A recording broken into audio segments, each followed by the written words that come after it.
Your mind is an amazing machine, doing far more than you can imagine. It's your biggest ally, but it can be your biggest enemy, especially when it comes to your finances. I'm Dr. Daniel Crosby, and we're going inside your mind to put you on your best behavior. Let's pretend that you've agreed to be a part of a study I'm conducting. I bring you into a room, I present you with 6 works of art, and I ask you to rank them. I further explain that you'll be able to leave today with the painting of your choosing. Now that you've ranked the paintings, I tell you that you can choose any one of the 6 paintings. Naturally, you choose your favorite, seeing it as how it was your most preferred, and I retire to the back of the room to retrieve it.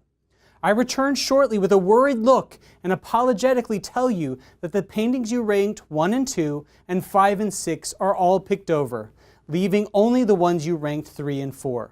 Now, imagine that I give you 2 weeks off and invite you back into my office to rank the same 6 paintings in order of your preference again. Would your preferences remain the same, or would they have shifted? Well, if you're like most people who participate in this experiment, which is commonly referred to as the free choice paradigm, your preferences will have changed upon your return. Typically, we see the painting that was chosen, previously ranked number 3, will now have progressed into the number 2 spot. Conversely, the painting that was not chosen, previously ranked number 4, will now have fallen into the 5th spot. What accounts for such a dramatic change over such a short period of time?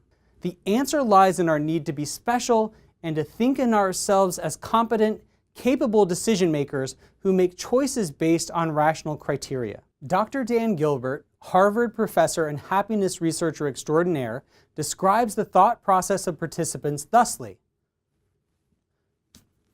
The one I got is really better than I thought, and the one I didn't choose sucks. Once the participant has adopted an opinion, they begin to construct a list of reasons why their choice was the right one. Perhaps they tell themselves that they prefer the shading or the texture, or the way the painting frames a previously blank space in the living room.